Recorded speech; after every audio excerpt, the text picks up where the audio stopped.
Abra sua Bíblia, por gentileza, lá em Mateus 6, a partir do versículo 25.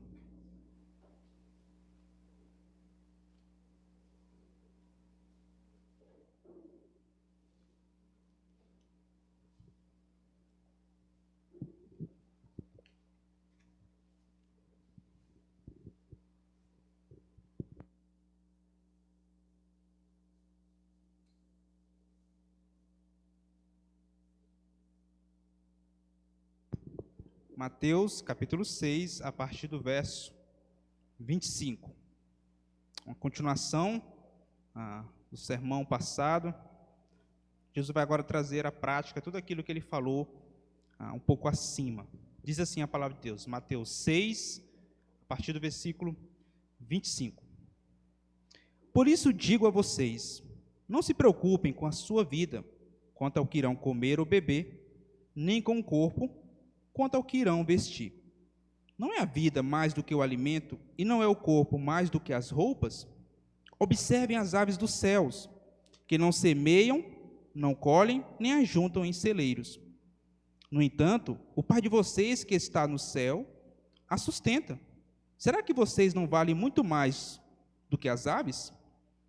Quem de vocês, por mais que se preocupe, pode acrescentar um covado ao curso da sua vida? E por que se preocupam com o que vão vestir? Observem como crescem os lírios do campo. Eles não trabalham, nem fiam. Eu, porém, afirmo a vocês que nem Salomão, em toda a sua glória, se vestiu como qualquer deles. Ora, se Deus veste assim a erva do campo, que hoje existe e amanhã é lançada no forno, não fará muito mais por vocês, homens de pequena fé? Portanto, não se preocupem dizendo, que comeremos? Que beberemos? Ou com que nos vestiremos? Porque os gentios é que procuram todas essas coisas. O Pai de vocês que está nos céus sabe que vocês precisam de todas elas. Mas busquem em primeiro lugar o reino de Deus e a sua justiça, e todas essas coisas lhes serão acrescentadas. Portanto, não se preocupem com o dia de amanhã, pois o amanhã trará seus cuidados. Basta o dia o seu próprio mal. Amém? Esse texto me fez refletir muito a respeito também da nossa situação hoje, como brasileiros, como piripirienses, mas também como a situação de qualquer pessoa que vive nesse século. Para ilustrar, deixe-me lhe contar uma história. Na verdade, é um pouco da minha vida. Se você me conhece,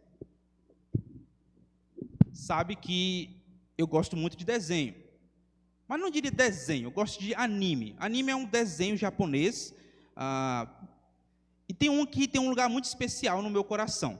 Esse eu gosto muito, e já arrisco dizer, em debate que eu tive com outros amigos que também gostam, que esse é o melhor anime, o melhor desenho de todos. Deixa eu lhe contar um pouco sobre ele. Eu não vou dar spoilers, não vou dizer muito, você vai ter que procurar e ver depois o que eu estou falando. A história desse desenho acontece em uma ilha. Na verdade, os habitantes lá, eles não sabem que estão numa ilha. No decorrer da história, que eles vão descobrir que estão numa ilha. Eles estão ali dentro de grandes muralhas, eles estão presos ali dentro dessas grandes muralhas, elas têm dezenas de metros de altura. Não me lembro agora especificamente quanto tem, mas é mais de 40. São enormes. E lá eles estão presos, eles vivem com medo, eles vivem ansiosos, eles estão lá inseguros, apesar de todo aquele tamanho monstruoso daquela muralha, eles não ousam sair para fora. Pensa junto comigo, uma muralha desse tamanho, para proteger, o inimigo só pode ser muito grande, e ele é grande. Lá fora há uns seres que são chamados de titãs. O nome desses seres é titãs. Eles são uma espécie de humanoides, parecem realmente com homens, mas assim, meio deformados. E há muita razão para eles ficarem lá dentro com medo dessa muralha. Esses seres, esses gigantes, eles têm uma fome insaciável, um desejo incontrolável por devorar as pessoas que estão ali presas dentro da muralha. Por isso que eles vivem com tanto medo, eles vivem tão ansiosos e meio angustiados e não ousam sair para fora. E eles são muito grandes e mortais. E E o seu desejo por devorar os habitantes daquela ilha é insaciável. Esses gigantes atormentam a vida daquelas pessoas naqueles lugares. Eles vivem com medo, presos, angustiados, sem saber o amanhã. A história vai se desenrolar, acontece muita coisa. Mas, enquanto eles estão ali dentro, de certa maneira, eles estão, podemos dizer aqui, vou colocar entre aspas, seguro. Porém, um certo dia, eles estão lá fazendo as suas atividades diárias, de repente se escuta um trovão. Um raio caiu do céu e um relâmpago, um brilho bem forte, cai do lado de uma das muralhas. São 3 muralhas, cada um tem o nome de uma mulher. E esse relâmpago cai, de repente uma sombra enorme começa a se erguer, e o sol vai escurecendo, ela é tão grande que ela tampa o sol. Os habitantes começam a olhar, e aquela sombra é um titã. E ele tem 60 metros de altura. Digamos que a muralha é isso, e ele é isso. E em um grande chute, ele arrebenta, faz um buraco enorme nas muralhas, e muitos deles entram para dentro, e aí começa a se instalar o caos dentro das 3 grandes muralhas. Se o inimigo já era terrível, já era avassalador, agora com esse outro de 60 metros de altura, parece não haver mais esperança. Como vamos combater um inimigo como esse, grande e enorme? Esse anime, esse desenho, de certa maneira, ilustra um pouco os nossos dias, claro, sem as fantasias, sem os exageros. Mas nós vivemos assim, que nem eles, presos, com medo, ansiosos, não sabemos o que acontecerá amanhã, temos medo dos gigantes que estão lá fora, nós construímos muros altos, botamos cerca elétrica, vivemos com medo, não sabemos o que acontecerá, se vai ter ou não uma 3ª guerra mundial agora ali com a Rússia, a gente vive com medo de assalto, a gente não sabe, é ansiedade, é depressão, é tantos gigantes que vão nos apertando, e a gente não sabe o que fazer. E há um desses grandes gigantes, há um que é realmente terrível, em nossos dias. E segundo os estudos, ele é considerado o mal do século. O seu nome é ansiedade, o mal deste século. Alguns dados aqui interessantes sobre isso. Uma pesquisa feita pela OMS, a Organização Mundial da Saúde, revela que a ansiedade é o principal problema enfrentado pelas grandes cidades do mundo. Uma pesquisa realizada no ano de 2012 mostrou que 26% dos indivíduos ali na região metropolitana de São Paulo, quando essa pesquisa foi realizada, eles afirmaram, na hora que eles estavam fazendo a pesquisa, essas pessoas afirmaram que no ano passado, ou 12 meses antes, eles tiveram algum tipo de transtorno de ansiedade. É um dado bem alto, 29,6% dos habitantes sofrem de ansiedade na cidade de São Paulo, no ano de 2012. Ela é a emoção oficial de nossos dias. Como eu falei, é um gigante de nossa época. Essa ansiedade, meus irmãos, às vezes ela pode ser moderada, às vezes ela pode ser como algo estimulante, às vezes também ela é intensa, como algo estressante dentro de nós. A ansiedade, às vezes, ela vem na forma de um estresse pós-traumático. A pessoa sofre algum tipo de trauma, talvez um assalto, um roubo, um acidente, algum problema relacionado a estupro na infância, algum tipo de trauma, isso pode gerar a ansiedade. Isso deixa marcas, às vezes, permanentes, machuca. Outros momentos, a ansiedade também pode vir em forma de uma síndrome do pânico. De repente, a pessoa entra num ataque de pânico, um tipo de pânico repentino, isso também pode gerar uma certa ansiedade.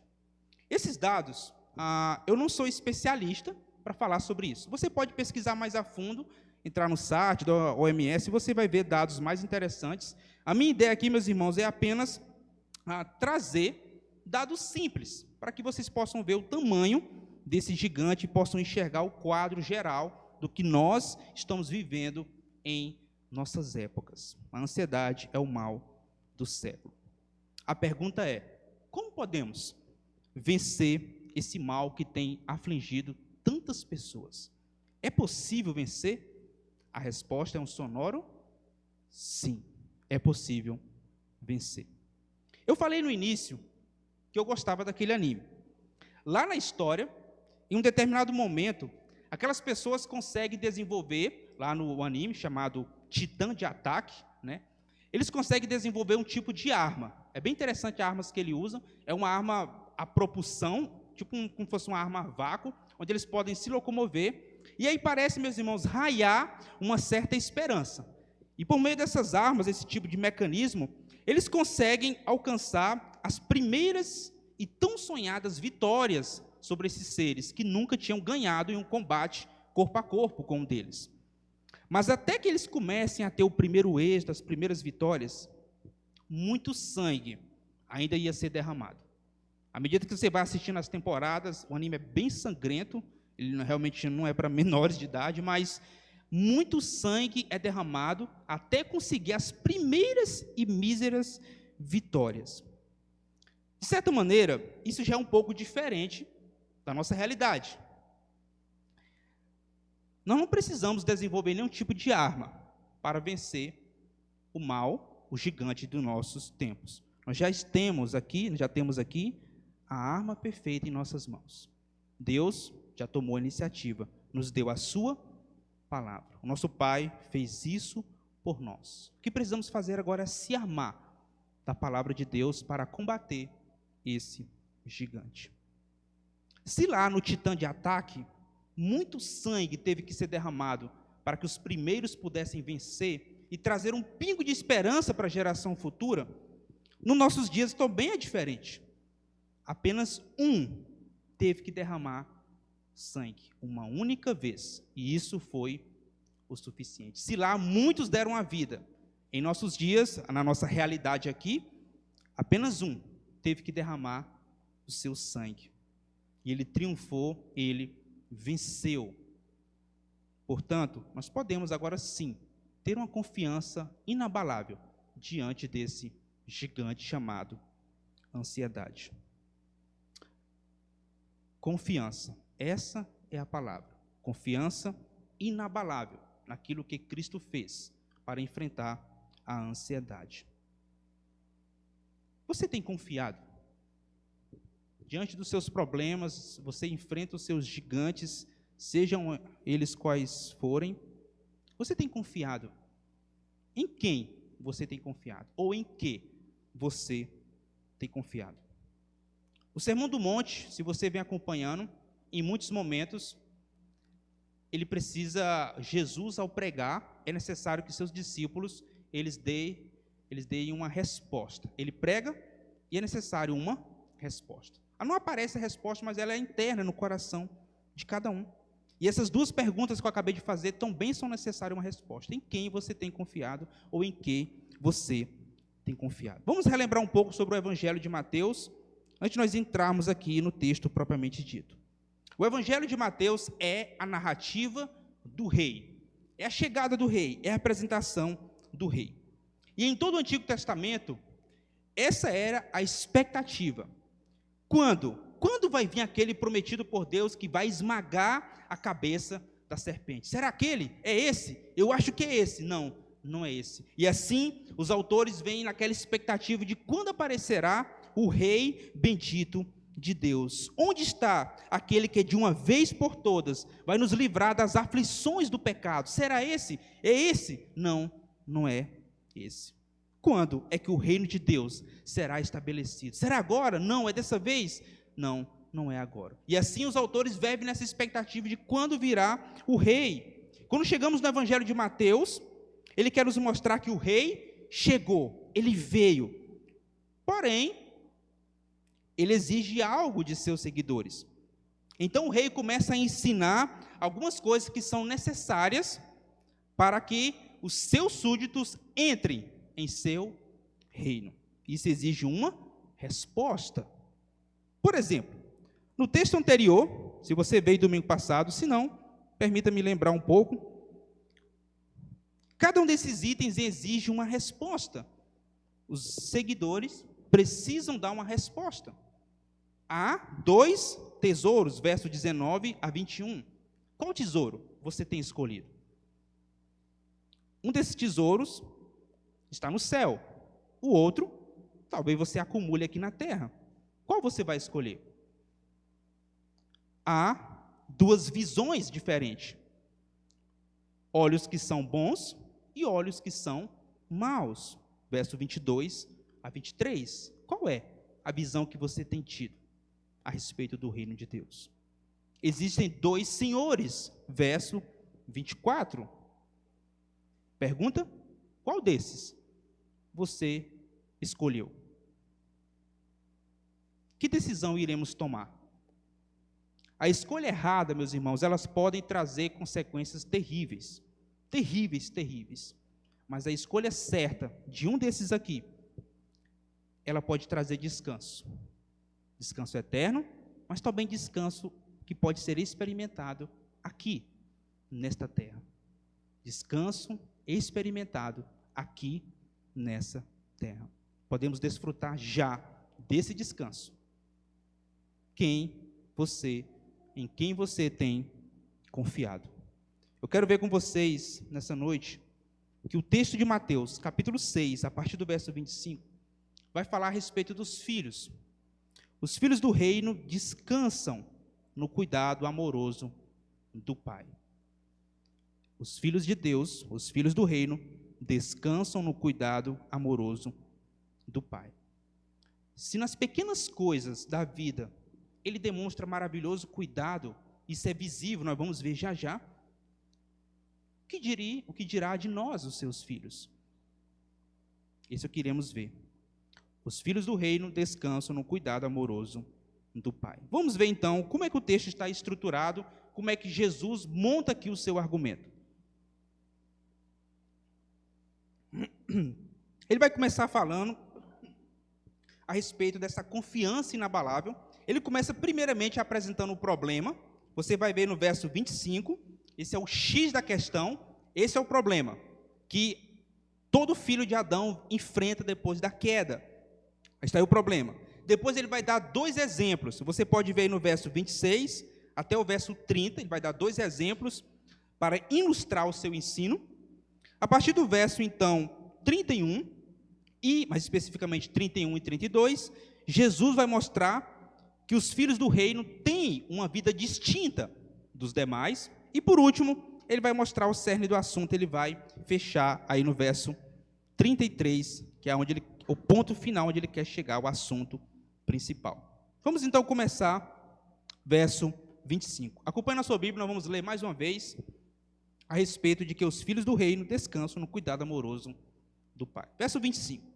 Por isso digo a vocês, não se preocupem com a sua vida, quanto ao que irão comer ou beber, nem com o corpo, quanto ao que irão vestir. Não é a vida mais do que o alimento, e não é o corpo mais do que as roupas. Antes de começarmos a olhar aqui os detalhes, primeiramente eu acho importante. Esse texto, ele não ensina definitivamente a nós vivermos uma vida relaxada. Trabalhar? Não preciso trabalhar não. Eu aprendi lá na igreja que Deus vai me dar o alimento, que nem ele dá para os pássaros. Eu não vou trabalhar não, mãe. Eu aprendi lá, o pastor me ensinou que não preciso. Deus vai cuidar assim como cuida da erva do campo. Jesus me falou para mim não me preocupar com essas coisas. Não, definitivamente não é isso que o texto ensina. Não é isso. Olha como é que o texto começa, verso 25, 2 palavras interessantes e importantes aí. Por isso, ele começa assim. Por isso, digo a vocês. Ou seja, diante de tudo aquilo que ele falou, que foi pregado semana passada, e que Jesus falou aqui do verso 19 ao 24, diante de tudo isso, eu digo a vocês que vocês devem fazer isso. Ou seja, diante daquilo que foi falado, aquilo é o fundamento, então é essa resposta que vocês têm que dar para aquilo que eu falei antes. Então ele começa dessa maneira. E o que ele está dizendo? Aqui Jesus ele começa a ordenar aos seus discípulos para parar de se aborrecer indevidamente com as coisas da vida. Parar de se aborrecer indevidamente com o que o amanhã vai trazer. Jesus sabe, meus irmãos, que desde a queda, a vida tem sido amarga. Cada ser humano tem vivido sob o peso do pecado, Cada um de nós aqui tem vivido sobre o peso do pecado, ele sabe que esse pecado tem nos afligido, tem nos esmagado, escravizado, trazido engano e dependência de coisas materiais. É por isso que ele falou aí nos versos 24, esses dois senhores, um desses nós estamos seguindo, o outro não. Quem nós estamos seguindo? Então o pecado ele trouxe sobre nós a dependência de coisas materiais, a escravidão e o peso. Jesus sabe dessas coisas. Mas em vez dela, devemos buscar primeiramente o reino de Deus. Isso é ansiedade, gastar tempo pensando nessas coisas com o mal que o amanhã trará. O nome disso é ansiedade. Separei aqui 3 pontos a respeito da ansiedade. Observe. Veja que nós devemos buscar primeiro o reino de Deus. Viver ansiosos pode trazer consequências. Primeiro, a ansiedade, ela tem o poder de desviar os nossos olhos da eternidade e fixá-los nas coisas temporais. Olha que interessante. Quando nós não buscamos o reino de Deus e nos preocupamos com as coisas daqui, a ansiedade ela tem este poder de desviar os nossos olhos do que é eterno e fixá-los nas coisas temporais. Segundo, a ansiedade ela tem o poder de desviar os nossos olhos de Deus e fixá-los nas circunstâncias. A gente começa a olhar para as circunstâncias mais do que deveria olhar para Deus. A ansiedade tem o poder de aumentar os problemas. Mas olha o que Jesus diz, preste atenção. Por isso digo a vocês, não se preocupem com a sua vida. Pense junto comigo. Você já pensou? Jesus está em cima do monte aqui, provavelmente em uma região um pouco alta, onde todas as pessoas possam ouvir a sua voz. Ele começa a falar. Ele vai pregando e pregando. Aí ele diz, olha, não se preocupe com a vida de vocês não. Aí um olha para o outro assim, pensa. Aqui nós estamos falando de judeus do primeiro século, que moram lá na Palestina, na Galileia. Era uma região pobre, bem pobre, uma região desprezada, só viviam lá basicamente pescadores e agricultores. E Jesus fala assim, olha, não se preocupe com o que você vai comer, com o que você vai vestir, não se preocupe com a sua vida não. Aí um começa a olhar para o outro assim, rapaz, oxi, como é que eu vou fazer isso? Mas Jesus, ele quer mostrar que isso exige uma confiança inabalável. Uma confiança inabalável nele e no cuidado do Pai. Então ele vai mostrar, talvez as pessoas perguntavam assim um para o outro, cochichando, rapaz, como é que eu vou fazer? Como é que eu não vou confiar? Aliás, como é que eu não vou me preocupar com a minha vida? E a minha roça? E o peixe amanhã se eu não pescar? O que meus filhos vão comer? E assim, talvez gerou aquele vu, né? Estou aqui especulando, mas talvez muitas pessoas começaram a se perguntar, mas como é que pode? Como não vou me preocupar com a minha vida? Então ele vai ilustrar, ele vai dar 2 exemplos para mostrar, para ilustrar o seu ensino, para enriquecer o seu ensino. Está aí o primeiro do verso 26 ao 27, que diz assim, nós já lemos, mas vamos ler mais uma vez. Então, por isso digo a vocês, não se preocupe com a sua vida. 26, observe as aves do céu, que não semeiam, nem não colhem, nem ajuntam em celeiros. No entanto, o Pai de vocês, que está no céu, a sustenta. Será que vocês não valem muito mais do que as aves? 27. Quem de vocês, por mais que se preocupe, pode acrescentar um côvado à sua vida? Interessante.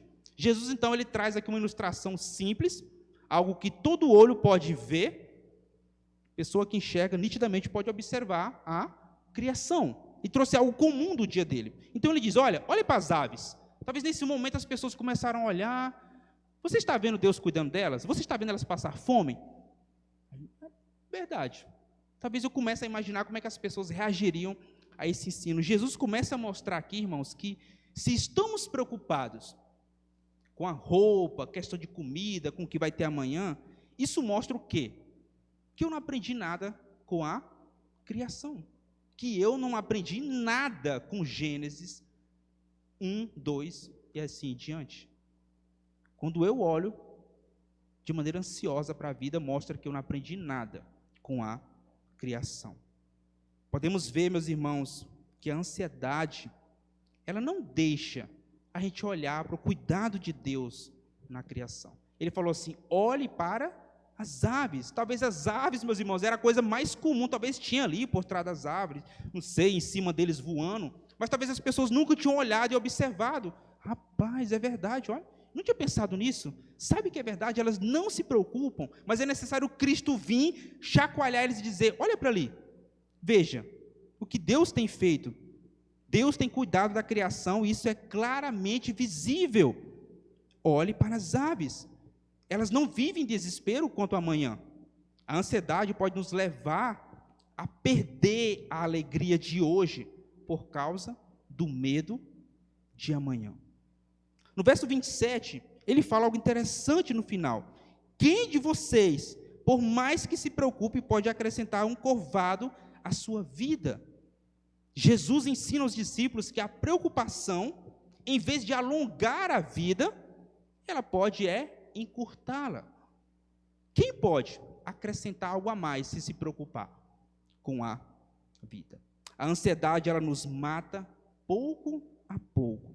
Ela rouba nossas forças, mata nossos sonhos, mina nossa saúde, enfraquece a nossa fé, tira a nossa confiança em Deus. Mas essa noite, meus irmãos, desejo de todo o coração que você possa fortalecer a sua fé, lembrando do que Deus tem feito na criação e o que Ele está fazendo. Ele tem cuidado da obra da criação e pode cuidar muito mais e de maneira especial dos seus filhos. Olha para o cuidado que Deus tem tido na criação. Tire dali enriquecimento para a sua fé diante da ansiedade. Verso de número 28, ele vai dar o segundo exemplo. Esse é bem parecido. A gente já leu? Então ele diz: e por que vocês se preocupam com o que vão vestir? Ele começa a mostrar os exemplos do lírio, e ele fala também a respeito do maior rei de Israel. Esse ponto aqui é bem semelhante ao primeiro, mas o ponto aqui é: os discípulos de Jesus, cidadãos do reino, eles podem ter confiança quando olham para a providência e o cuidado de Deus, que são tão ricos de tal forma que veste toda a terra com belas flores. Flores essas que às vezes não são duráveis, são algo frágil, e mesmo assim Deus veste a terra com elas.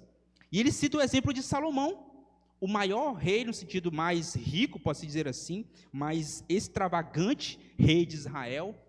Nem ele, Jesus disse, nem ele, em todo o seu esplendor, se vestiu como as flores que vocês estão vendo. Eu fico imaginando de novo as pessoas começam a olhar para o lado e ver as flores ao redor, olha para os pássaros. Nossa, eu nunca tinha pensado nisso, Jesus. É verdade. Nunca pensei, as aves não se preocupam, nunca vi uma árvore no chão morta de fome, porque não comeu. Quando ela quer, ela migra, vai para outro lugar e sai voando. E as flores também.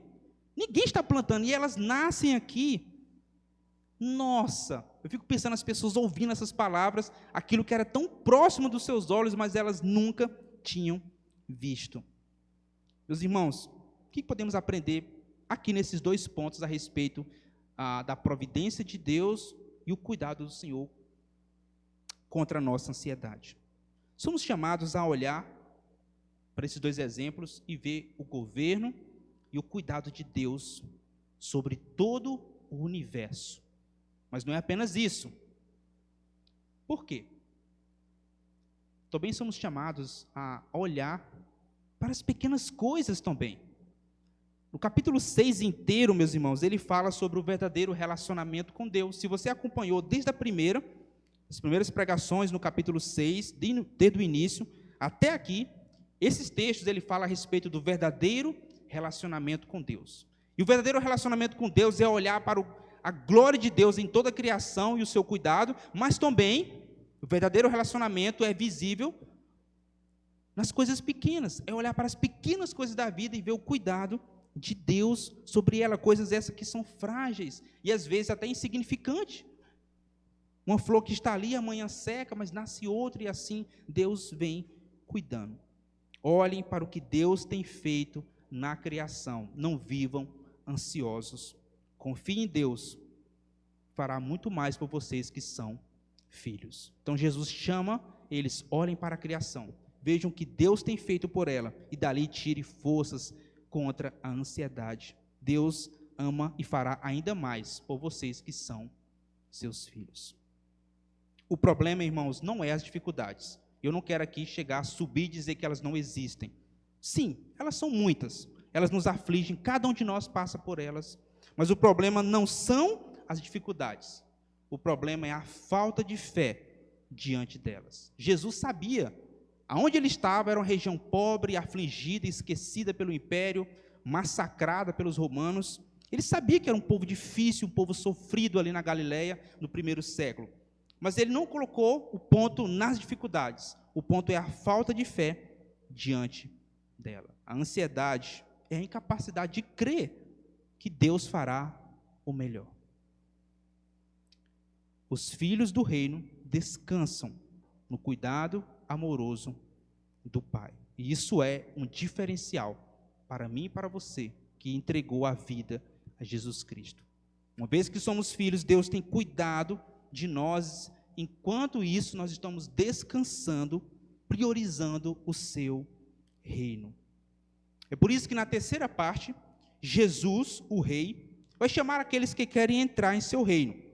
Mas, porém, eles precisam viver de maneira distinta.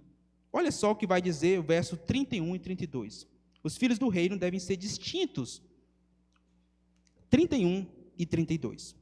Vamos ler o 30 para conectar certinho. Diz assim: ora, se Deus veste assim a erva do campo, que hoje existe e amanhã é lançada no forno, não fará muito mais por vocês, homens de pequena fé. Agora preste atenção, 31. Portanto, é a aplicação. Portanto, não se preocupem dizendo: o que comeremos? O que vamos beber? O que beberemos? Ou com que nos vestiremos? Porque os gentios que procuram todas essas coisas. O Pai de vocês que está no céu sabe que vocês precisam de todas elas.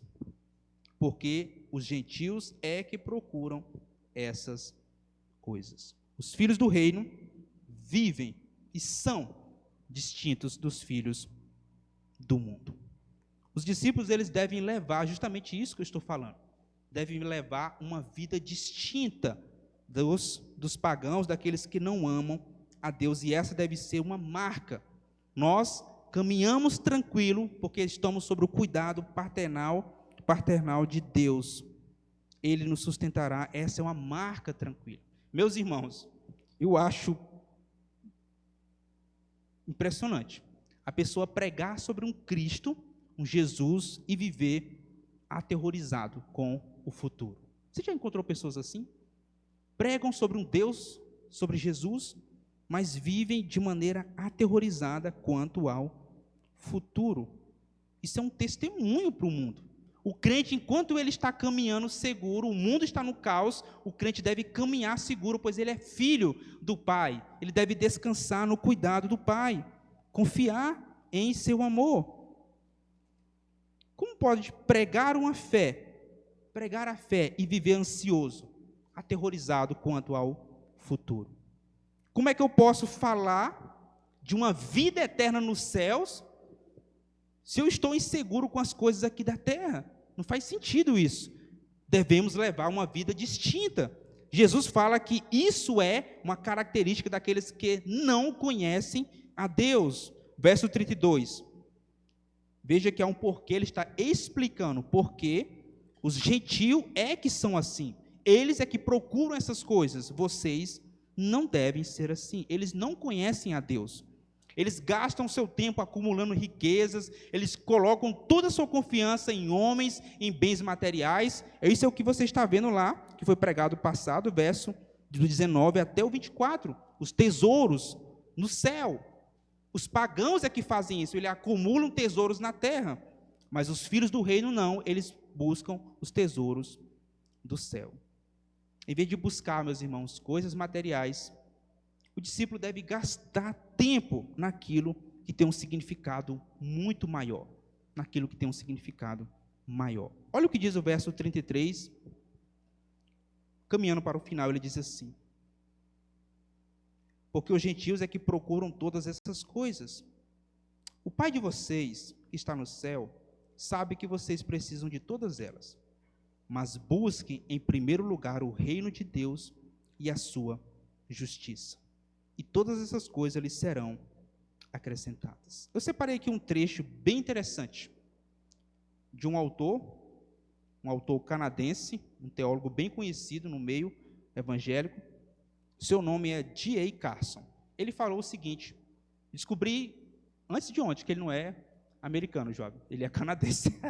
Mas, muito bem, ele disse o seguinte sobre buscar o reino de Deus. Olha que interessante o que ele falou. Está tão bom que se mexer estraga. Não quis mexer e trouxe assim. Ele fala: buscar primeiro o reino é desejar, acima de tudo, entrar nele, submeter-se a ele e participar da tarefa de anunciar as boas novas do reino salvador de Deus, o reino messiânico já inaugurado, que já começou por Jesus, e viver de forma a acumular tesouros no céu, com vista à consumação do reino.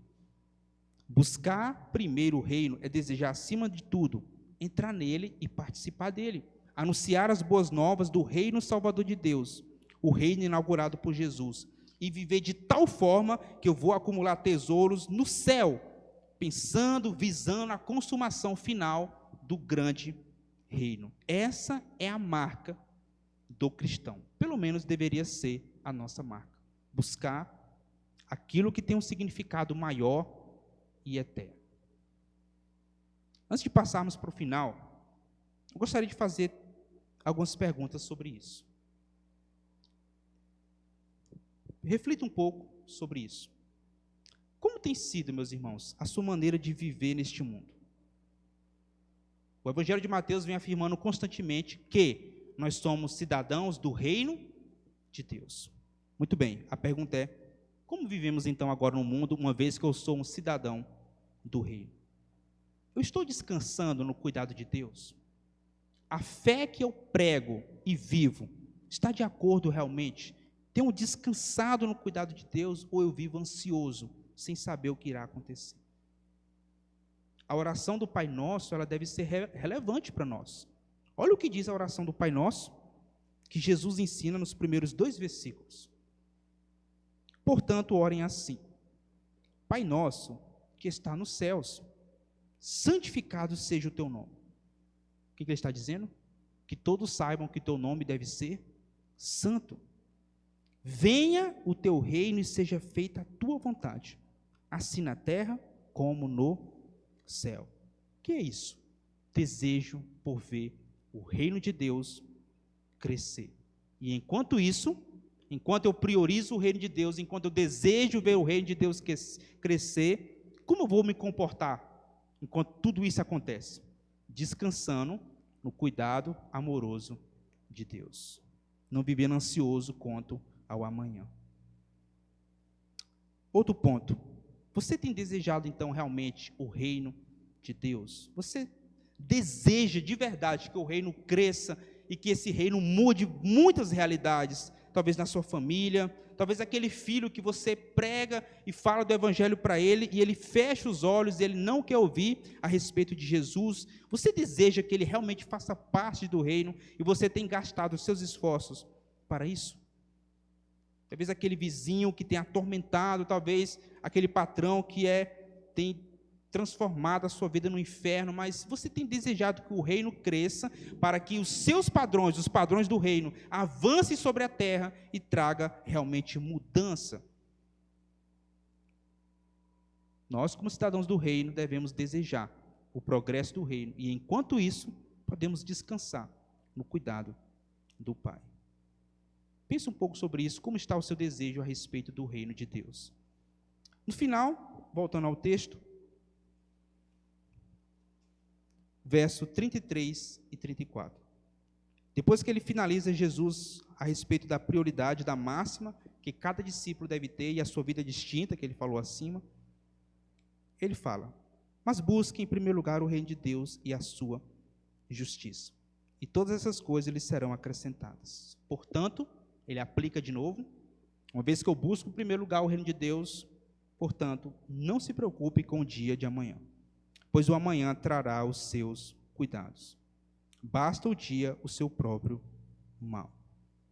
Deus então aqui promete, Cristo promete, que Deus vai atender as necessidades daqueles que se comprometem em buscar a promoção e o engrandecimento do reino. Deus garantiu, Jesus está dando a garantia de que aquele que busca, em primeiro lugar, não estou falando que ele não vai passar, talvez, algumas necessidades, mas a promessa é, Deus cuidará daquele que busca e promove o reino de Deus. Não devemos nos preocupar, meus irmãos, quanto ao amanhã.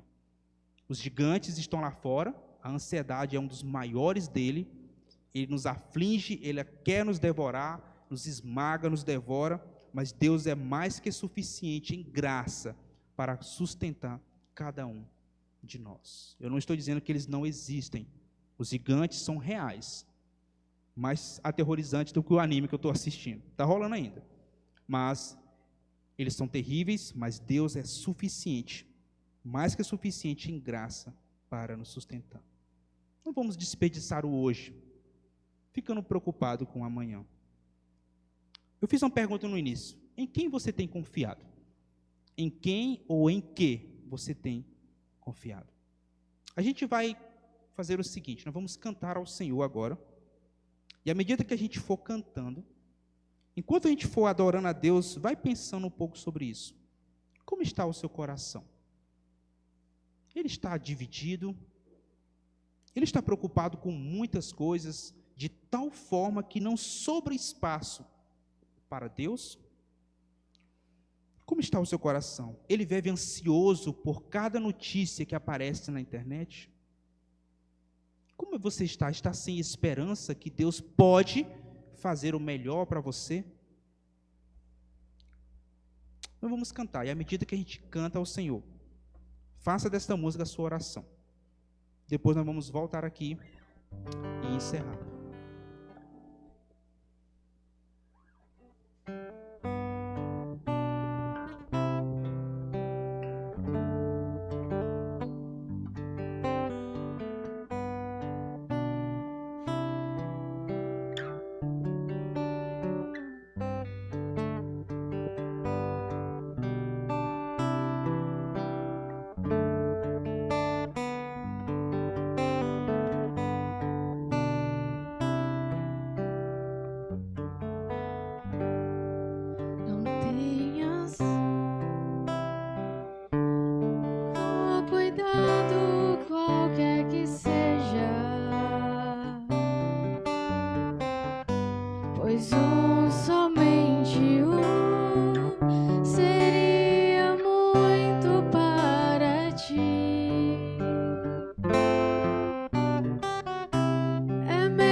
E o teu trabalho é descansar.